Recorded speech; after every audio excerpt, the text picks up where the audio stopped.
Bismillahirrahmanirrahim. Assalamualaikum warahmatullahi wabarakatuh dan salam sejahtera. Saya Cikgu Siti Rubiah binti Muhammad Arsyad, Pengetua Sekolah Menengah Kebangsaan Jerlun, Daerah Kubang Pasu, Negeri Kedah, Darul Aman. Sekalung penghargaan dan jutaan terima kasih kepada Institut Aminuddin Baki selaku penganjur persidangan ISLAM kedua yang telah memberi ruang untuk saya berucap sebelum perkongsian sebentar lagi bersama dengan Cikgu Nur Helmi bin Abdul Muttalib, Guru Cemerlang Sains Sekolah Menengah Kebangsaan Jerlun dalam memperkatakan pendidikan norma baharu. Sebagai mukadimah, izinkan saya memulakan perkongsian ini dari dua perspektif. Yang pertama, bagaimana PLC diupayakan untuk meningkatkan pengajaran dan pembelajaran dari rumah ataupun PDPR di Sekolah Menengah Kebangsaan Jerlun dan memperkatakan peranan Cikgu Helmi sebagai guru cemerlang di SMK Jerlun. Apabila memperkatakan pendidikan norma baharu, keberkesanan pengajaran dan pembelajaran di rumah ataupun PDPR dengan situasi pandemik yang mengancam keselamatan dan kesihatan, sudah pastinya banyak isu dan cabarannya yang perlu dilalui. Namun, demi memastikan kelestarian pendidikan anak bangsa, saya percaya semua pemimpin sekolah bersama-sama barisan hadapan sekolah dan warga guru akan mencari solusi, mencari pelbagai usaha untuk memastikan matlamat guru mengajar dan murid belajar diteruskan walaupun dalam tempoh yang sukar ini. Apabila kita mengimbas pelaksanaan PDPR 1.0 pada tahun yang lalu di Sekolah Menengah Kebangsaan Jerlun, guru-guru menggunakan kaedah cuba jaya. Di mana guru-guru menggunakan apa sahaja kaedah penyampaian dengan melihat kepada kesesuaian ataupun kemampuan pelajar itu sendiri. Guru-guru sendiri tidak pasti dan yakin dengan kaedah yang digunakan, manakala pelajar kita lihat tidak bersedia untuk belajar secara PDPR. Guru-guru khususnya di Sekolah Menengah Kebangsaan Jerlun bukan saja melalui ataupun menghadapi kekurangan kemahiran dengan menggunakan aplikasi digital, masalah capaian internet ataupun data oleh pelajar yang kurang memuaskan, masalah peranti, malahan kesediaan guru untuk menyampaikan kandungan pelajaran dari rumah ataupun BDR juga sesuatu perkara yang sebenarnya memberikan cabaran yang besar ketika itu.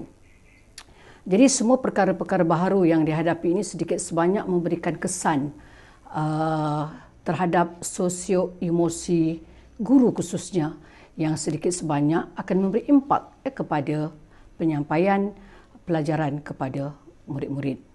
Ketika inilah empati pemimpin sangat diperlukan dalam mengenal pasti segala bentuk cabaran dan berusaha untuk mencari solusi dalam usaha memastikan pelaksanaan PDPR yang sepatutnya berlaku dengan lebih baik dan pelajar-pelajar terlibat secara optimum dalam PDPR. Mengambil kira pengalaman tahun 2020, bermula pada bulan Februari 2021, saya bersama-sama barisan hadapan mengupayakan semula komuniti pembelajaran profesional ataupun PLC sebagai satu platform untuk membantu guru-guru dalam pelaksanaan PDPR yang lebih berkesan. Mengapa PLC?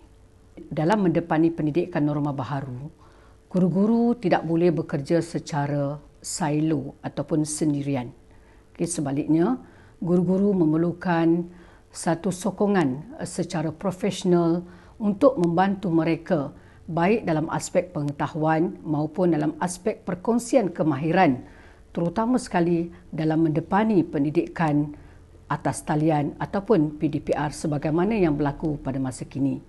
Elemen kolaborasi yang terdapat di dalam PLC itu menekankan aspek kebersamaan dan perkongsian apa sahaja bentuk kemahiran daripada guru-guru untuk membantu mereka melaksanakan ataupun meningkatkan PDP dengan lebih baik. Sebenarnya pelaksanaan PLC di SMK Jelun ini telah dimulakan sejak tahun 2018 ya, dan aktif pada tahun 2019 apabila Sekolah Menengah Kebangsaan Jelun terpilih daripada 41 sekolah projek Propex, dan satu daripada projek yang telah saya ketengahkan ialah pemugaran PLC dalam usaha meningkatkan kualiti sekolah. Oleh sebab itu ya, pada tahun 2021 saya menggunakan istilah mengupayakan PLC kepada guru-guru, oleh sebab pada tahun-tahun sebelum ini kita telah melaksanakan PLC dan saya kira guru-guru saya telah pun diberikan pendedahan yang begitu lengkap ya tentang strategi-strategi di dalam PLC untuk membantu mereka meningkatkan pengajaran dan juga pembelajaran kepada pelajar-pelajar. Cuma bezanya pada tahun 2019, penekanan diberikan kepada kefahaman serta amalan pendidikan abad 21 yang menekankan pendidikan berpusatkan murid. Dan ketika itulah ya, saya menggunakan saya bersama-sama dengan pengurusan yang lain menggunakan kepakaran-kepakaran yang ada di sekolah, khususnya guru cemerlang saya Cikgu Nur Helmi, dibantu oleh beberapa orang guru seperti Ustaz Asrul Nizam guru kanan bahasa, guru kanan teknik vokasional, Cikgu Nur Fazila, malahan fikir pentadbiran sendiri sebagai satu kumpulan yang kita kenali sebagai think tank untuk menggerakkan PLC di SMK Jelun. Dan alhamdulillah saya dapati banyak impak yang baik apabila kita melaksanakan PLC ini. Tambahan pula sekolah ini baru 4 hingga 5 tahun beroperasi, sekolah yang baharu. Justru untuk meningkatkan ataupun untuk membina kualiti sekolah, tentulah kita perlu membangunkan ataupun mengupayakan kapasiti guru bagi tujuan melaksanakan apa jua program-program ke arah menjadikan sekolah kita lebih berkualiti. Pelaksanaan PLC kita buat sebenarnya sehingga bulan Mac 2020. Selepas itu aktiviti PLC kita tu agak terhentilah dengan situasi pandemik dan ketidaktentuan ketika itu. Dan apabila kita melihat banyak perkara, sebab itulah kami di peringkat Barisan Hadapan melihat perlunya kita mengupayakan semula PLC, dan itulah sebabnya kita laksanakan semula pada Februari 2021. Dan alhamdulillah lah saya mendapati guru-guru saya tidak kiralah sama ada yang melibatkan bidang, melibatkan panitia, sama-sama menggerakkan PLC khususnya perkongsian digital learning yang kita beri penekanan untuk memastikan PDPR guru-guru menjadi lebih berkesan. So apakah impak yang kita peroleh selama kita melaksanakan PLC? Dan alhamdulillah lah saya melihat bahawa kalau dulu mungkin kebergantungan kita hanya pada beberapa orang guru sahaja, misalnya seperti Cikgu Nur Helmi tetapi selepas kita melihat pelaksanaan PDPR ini, kita boleh mengenengahkan potensi-potensi daripada kalangan guru-guru kita, terutama guru-guru yang mahir dalam menggunakan pelbagai aplikasi. So satu daripada impaknya ialah peningkatan penggunaan aplikasi dalam PDPR dan macam-macam bentuk aplikasi yang digunakan seperti WhatsApp, Telegram, Google Meet, Google Classroom, Padlet lah dengan TikToknya. Dan saya kira kemahiran-kemahiran inilah yang perlu dikongsi kepada guru-guru, terutama guru-guru yang memang kurang menguasai kemahiran teknologi digital. Dan Impak yang seterusnya ialah peningkatan penggunaan pelantar delima. Okey. Penyediaan bahan PDP yang lebih terancang. Okey. Dan apa yang penting, saya melihat pada tahun ini pengurusan emosi ataupun sosio-emosi guru ni lebih stabil lah berbanding pada tahun yang sebelumnya. Okey.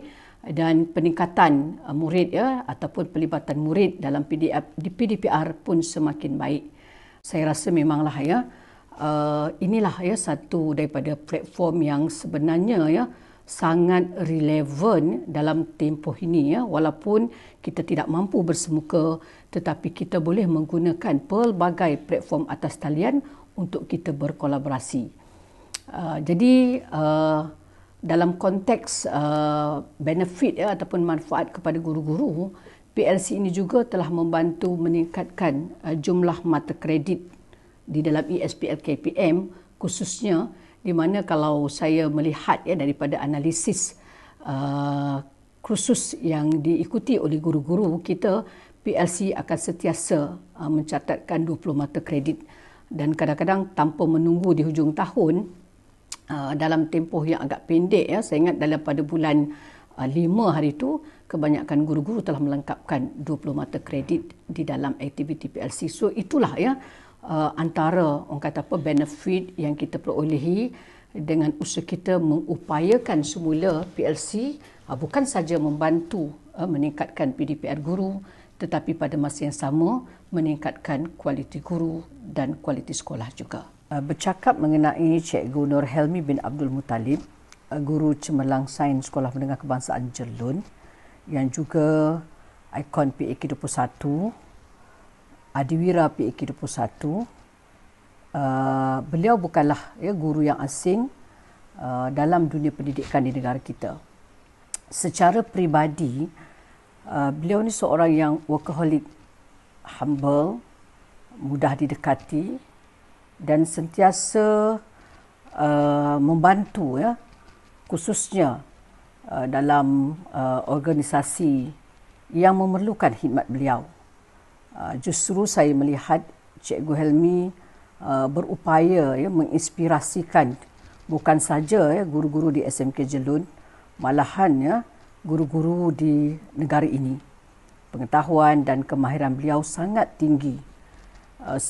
Bukan setakat beliau cemerlang dalam subjek optionnya sahaja, tetapi beliau juga telah berjaya menunjukkan kepimpinan yang tinggi dalam menginspirasikan guru-guru untuk menjadi lebih hebat, seperti mana yang dilakukan dalam Majlis Guru Cemerlang, malahan juga menginspirasikan bakal-bakal guru khususnya yang berada di IPG, dan setiap tahun IPG sentiasa memanggil Cikgu Helmi untuk berkolaborasi bagi meningkatkan bakal-bakal guru terutama dalam bidang pendidikan digital. Jadi sebagai pengetua, saya sentiasa memberi sokongan dan dokongan kepada Cikgu Helmi untuk terus berkarya dalam bidang pendidikan supaya bidang pendidikan yang sedia ada ini dapat dimanfaatkan bersama. Asalkan apa yang dilakukan tidak mengganggu tugas haki dan juga mematuhi etika penjawat awam. Akhir sekali saya mendoakan agar beliau terus cemerlang dan sentiasa menaburkan bakti berkongsi kepakaran beliau ada untuk membantu meningkatkan kecemerlangan institusi pendidikan di negara kita.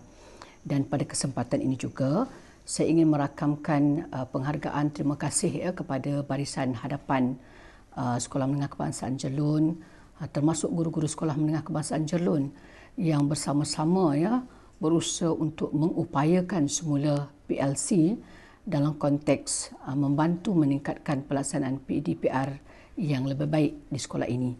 Tidak lupa juga terima kasih saya kepada sokongan profesional khususnya daripada Pegawai Pendidikan Daerah Kubang Pasu, Tuan Haji Mahdi Ismail, Begitu juga dengan pegawai-pegawai PPD, sektor pembelajaran khususnya, dan pegawai SIP Plus, pegawai SISC Plus yang sebelum ini banyak membantu sekolah menengah jalur dalam menggerakkan dan seterusnya mengupayakan PLC dalam usaha untuk meningkatkan kualiti guru dan juga kualiti sekolah. Dengan itu saya akhiri dengan ucapan wabillahi taufik wal hidayah. Wassalamualaikum warahmatullahi wabarakatuh. Bismillahirrahmanirrahim. Assalamualaikum warahmatullahi taala wabarakatuh dan salam sejahtera.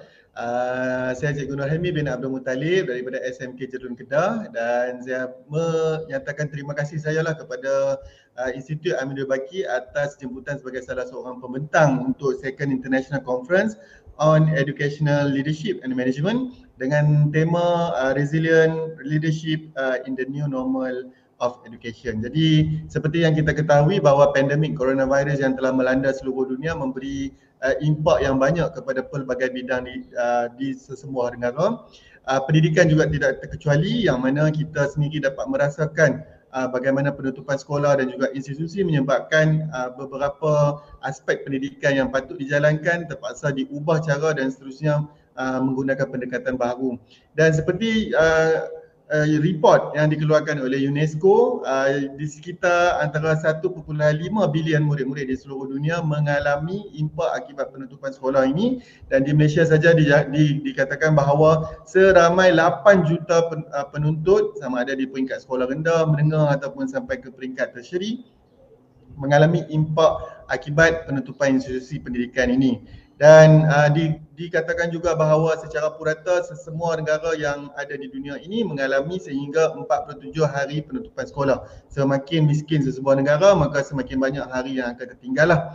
Jadi untuk perkongsian saya pada petang ni adalah mengenai bagaimana pelaksanaan PDPR dengan isu dan cabaran yang kita ada, dan bagaimana saya sebagai seorang guru menggunakan setiap isu dan cabaran itu sebagai satu penyelesaian kepada apa yang saya perlu teruskan dalam memastikan pembelajaran kepada anak-anak murid saya di SMK Jerlun.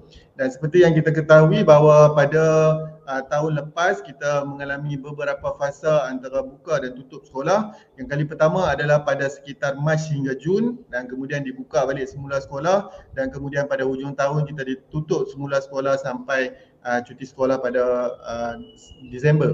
Dan ini antara sedikit pendekatan yang saya gunakan yang boleh saya kongsikan dengan rakan-rakan guru dan peserta pada hari ini, adalah tentang bagaimana nak memastikan pembelajaran itu terus berlaku, iaitu dengan memastikan pembelajaran secara online dengan menggunakan pelbagai platform yang saya akan kongsi kenapa dan mengapa saya gunakan aplikasi-aplikasi tersebut, dan seterusnya sebagai langkah untuk memastikan semua murid layak untuk mendapat pendidikan di saat-saat sukar ini. Kita pastikan juga alternatif seperti pakej ke rumah juga ataupun sekarang ni lebih dikenali sebagai modul pembelajaran dapat disediakan untuk murid-murid. Okey, dan ini antara beberapa aplikasi dan juga pendekatan yang saya gunakan semasa kali yang pertama, disebabkan keterbatasan yang kita ada dengan ketidaktentuan yang kita ada pada ketika itu menyebabkan segala platform yang ada kita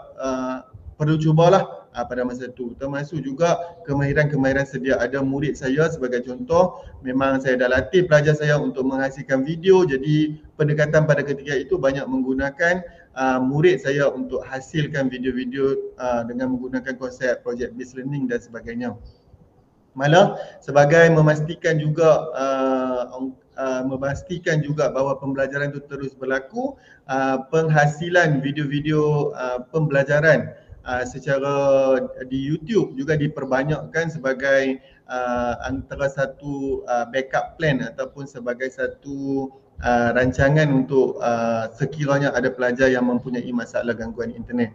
Dan saya kongsikan juga antara cabaran awal semasa mendepani PDPR pada peringkat awal, iaitu pada tahun lepas, yang lebih berkaitan dengan tempat, sama ada tempat yang disediakan itu kondusif ataupun tidak, bukan saja kepada guru tetapi juga kepada murid. Kemudian dari segi peralatan, seperti yang kita tahu, bagi memastikan kelas online itu untuk berlaku dengan baik, maka peralatan-peralatan gadget seperti tablet, laptop, telefon bimbit, itu adalah merupakan keperluan kepada pelajar kita dan juga guru.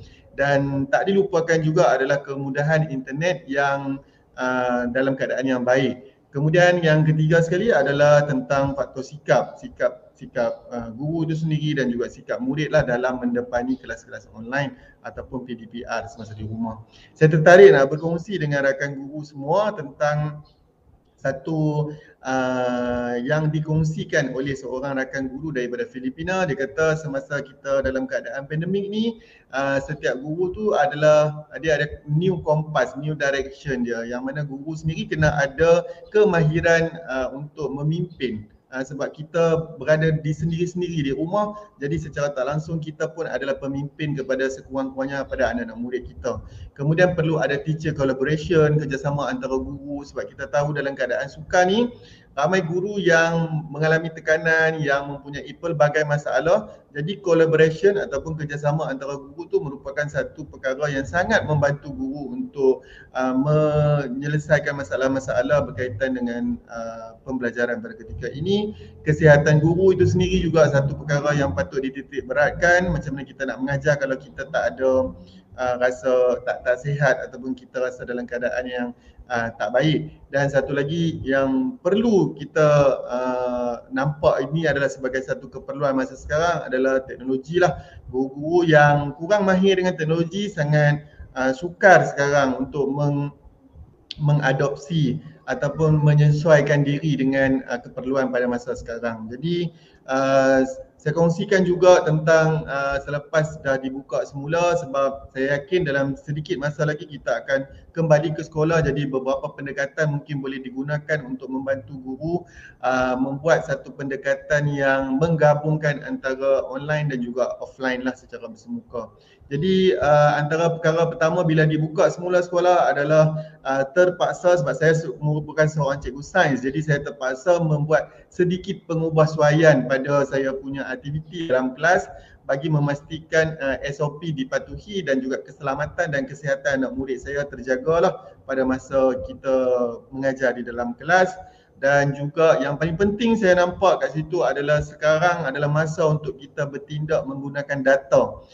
Jika kita bertindak menggunakan saya rasa anak murid saya tak ada gadget, saya rasa anak murid saya tak boleh, saya rasa itu tidak menyelesaikan masalah-masalah kita lah. Jadi dengan menggunakan data yang kita ada, kita buat sedikit kaji selidik sokongan kepada pembelajaran, maka benda tu sangat membantu saya untuk menentukan apa kaedah yang terbaik. Ini sedikit perkongsian bagaimana pembelajaran dengan norma baharu.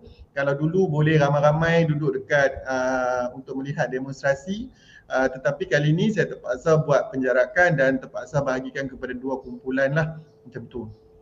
Dan macam saya kata tadi, tiba masa untuk kita bertindak dengan lebih bijak. Saya gunakan istilah bijak kerana kita menggunakan data. Dan secara jujurnya saya bagi tahu, bila kita gunakan data memang kita akan dapat banyak kejutan. Sebagai contohnya, kalau kita tengok daripada data yang ada daripada anak murid saya di SMK Jerlun ini, walaupun mereka berasal daripada keluarga B40 majoritinya, tetapi kalau kita tengok kat sini, hampir 100% ataupun boleh kata 95% memiliki gadget smartphone sendiri. Yang mana ini bukan satu isu untuk mereka yang kita perlu sedar. Tapi kita asyik bagi tahu, oh budak tak ada phone, budak tak ada phone. Tapi sedangkan bila kita buat kaji selidik yang betul, kita dapati bahawa sebenarnya itu bukan masalah untuk mereka. Dan beberapa dapatan-dapatan lain juga mendapati bahawa sebenarnya ada isu yang sepatutnya kita uruskan dengan lebih baik. Jadi antara satu yang kita nampak adalah pada ketika itu, jika cikgu nampak data yang kita ada tadi, sebenarnya adalah pelajar berdepan dengan masalah menguruskan masa dulu. Pelajar tidak mempunyai jadual belajar. Jadi antara perkara pertama yang kita buat selepas kita kembali ke sekolah adalah kita buat satu bengkel bekerjasama dengan kaunselor dan kita buat keep growing yang mana kita minta pelajar buat jadual belajar supaya dia lebih teratur. So satu isu dah diselesaikan dengan satu pendekatan yang bertepatan. Okay? Dan kemudian kita bangunkan juga fasiliti digital di sekolah melalui hub digital kita sebagai satu kemudahan untuk guru-guru guna dan juga yang paling penting adalah untuk latihan kepada guru. Sebab kita tahu bahawa kebanyakan guru ataupun sebilangan guru mempunyai masalah tentang penggunaan ataupun pengetahuan teknologi. Jadi kita gunakan bilik itu sebagai satu center untuk guru-guru datang belajar dan mungkin bertanya tentang apa-apa yang dia nak tahu tentang teknologi. Malah kita dengan kerjasama daripada unit ICT kat sekolah, kita buat PLC ataupun Professional Learning Communities. Kita panggil guru-guru yang berkemahiran tentang benda-benda digital dan kita panggil untuk dia buat perkongsian dengan rakan-rakan lain. Dan cikgu-cikgu boleh tengok kat sini betapa ramai guru-guru kita yang memang dia bersedia untuk nak pergi belajar walaupun kita tak kenakan ini sebagai satu wajib pun. Benda ni bukan wajib. Tapi mendapat sokongan daripada pengetua lah sebab kita nampak macam mana benda-benda yang peer to peer punya influence ni boleh mempengaruhi rakan-rakan guru untuk pergi belajar dan tambah nilai pada diri dia sebagai seorang pendidik. Dan untuk memastikan juga sebab kita tahu tadi kita dah nampak teacher collaboration dan benda-benda tu adalah penting untuk antara kita sesama guru sokong menyokong antara satu sama lain saat-saat sukar ni. Jadi kita adakan juga atas nasihat daripada Puan Pengetua saya sendiri, Puan Siti Rubiah, kita buat juga kajian motivasi antara guru. Jadi kita dapatkan data-data guru. Berapa ramai guru kita yang umur 30 ke bawah. Berapa ramai guru kita yang 50 ke atas. Sebab kita tahu beza antara dia punya kemahiran ataupun pengetahuan digital dia untuk dia nak pastikan terus berlaku. Kemudian kita minta juga guru-guru bagi beberapa maklumat apa yang dia rasakan menjadi satu cabaran dekat dia semasa dia melaksanakan PDPR. Dan kita tengok kat sini kita boleh nampak macam mana perbezaan antara guru semasa dia melaksanakan PDPR yang pertama pada tahun 2020 dan PDPR yang sekarang ni. Jadi kita boleh nampak kebanyakan guru kalau dulu ada yang sampai stres, sampai tertekan. Tetapi sekarang kita dapat kurangkan dan guru-guru yang dalam keadaan yang gembira pun ada buat PDPR dan juga dalam keadaan yang normal. Maksudnya dia dah boleh mula mengadopsi. Tapi seperti yang saya kata, kita perlu bagi latihan yang bersesuaian kepada guru dan sebab tu di SMK Jerlun kita sangat menyokong PLC ataupun Professional Learning Community tu sebab kita mempunyai latar belakang murid dan latar belakang yang sekolah yang sama. Jadi pelajar guru-guru boleh berkongsi apa amalan-amalan yang dia orang buat. Malah kita dapatkan juga feedback daripada guru tentang apa cadangan keperluan latihan yang perlu lagi untuk guru-guru dari masa ke semasa. Kalau tengok kat sini kita dah nampak kan banyak guru yang dia perlukan tentang penghasilan video ini pada peringkat awal dan kita akan sentiasa dapatkan maklumat supaya benda-benda tu sangat membantu. Dan perkara ni bukan benda asing untuk SMK Jerlun sebab kita dah pernah buat juga untuk pembudayaan PHK 21 pun gunakan konsep yang sama. Dan ni antara pendekatan lain yang kita boleh guna semasa bersemuka. Kita buat hybrid, kemudian melalui pelaksanaan project based learning yang mana pelajar boleh hasilkan video dan kemudian berkongsi dengan guru. Dan juga ini adalah kali kedua bila kita tutup balik sekolah yang mana berdasarkan data-data yang ada kita dah nampak bahawa ada pendekatan ataupun ada apps lain yang kita boleh gunakan untuk menangani isu-isu berkaitan dengan PDPR. Dan diteruskan lagi dengan beberapa apps lain yang membantu sebagai contohnya Student QR. Kita nampak aplikasi ini sangat membantu murid untuk sentiasa berdisiplin dalam masuk untuk kelas PDPR dan juga kita ada bagi sistem reward, kita bagi ganjaran. Kita boleh nampak kat sini bagaimana rekod murid diuruskan dengan lebih baik dan juga pentaksiran. Sebagai contoh, penggunaan Student QR ni saya ada bagi kat sini iaitu saya maklumkan kepada pelajar, kemudian saya akan bagi penegasan setiap kali hari-hari yang saya ada PDPR dan akhirnya saya akan maklumkan dalam grup kelas okey siapa yang mendapat poin paling banyak, mungkin kerana dia hantar paling awal, hasil kerja dia paling kemas. Jadi impact dia pada kehadiran murid kita boleh nampak pada penguruskan data-data rekod murid melaksanakan PDPR pun kita dapat ikuti dengan baik dan juga motivasi murid dalam melaksanakan projek-projek dekat rumah. Okey. Dan untuk bila kita memasuki pada PDPR yang tahun kedua ni, seperti yang kita tahu, ibu bapa dan juga guru tu sendiri, kita menjangkakan orang kata apa? Kita menjangkakan aspek kualiti daripada aspek kuantiti. Kualiti pada PDPR tu juga, dan dipengaruhi oleh banyak perkara lah, tetapi saya sentiasa berpegang kepada usaha terbaik kita guru-guru boleh buat. Usaha terbaik yang kita boleh buat. Jadi ini antara sebahagian macam mana saya menguruskan tips lah untuk menguruskan kelas online. Saya bahagi kepada 3, sebelum, semasa dan selepas. Kalau sebelum, kita bagi reminder, kita rancang PDPR dengan baik, kita sediakan bahan, dan antara salah satu aspek yang kita boleh rancang adalah memastikan PDPR kita tu ada 3 elemen ni lah, iaitu guru mengajar dengan menggunakan bahan ataupun menggunakan secara bersemuka ataupun live, dan kemudian murid belajar, iaitu ada aktiviti pembelajaran oleh murid, dan seterusnya pentaksiran yang menilai balik kejayaan pada hari itu. Semasa kelas online pula, kita ada beberapa tips yang boleh membantu. Contoh, sentiasa memastikan ada interaksi guru dan murid yang berterusan, objektif dinyatakan dengan jelas pada awal kelas, dan juga biar murid merasa kehadiran guru, bukan dia macam dia tengok video. Dan akhir sekali adalah aspek pengukuhan melalui ganjaran, pujian dan jenaka. Malah ada beberapa ketika saya akan melawat ke rumah murid untuk memastikan mereka tu dalam keadaan yang sentiasa dia rasa macam okey, esok kena join kelas. Dan saya beruntung sebab saya mempunyai blog yang mana saya gunakan blog saya tu sebagai satu one stop center, yang mana saya letakkan semua bahan-bahan saya kat situ, nota, video pengajaran, kuis online dan juga benda yang rujukan-rujukan tambahan untuk anak murid saya. Jadi secara penutupnya untuk perkongsian saya pada hari ini adalah sedikit tips, orang bukan tips lah, sedikit orang kata apa yang saya boleh kongsi dengan penonton pada hari ini adalah saya pegang kepada 3 perkara bila kita melaksanakan PDPR atau kelas online. Yang pertama, guru mestilah sentiasa responsif, kena sentiasa alert dengan sebarang pattern ataupun sebarang sikap yang ditunjukkan oleh murid-murid kita. Kadang-kadang kita tengok bila kita bagi kerja tu mungkin tak sempat siap, jadi kita nampak pelajar dah mula menolak kan. Jadi mungkin kita kat situ kita boleh buat adjustment. Yang kedua adalah dari segi tugasan ataupun dari segi aktiviti yang kita buat haruslah fleksibel lah.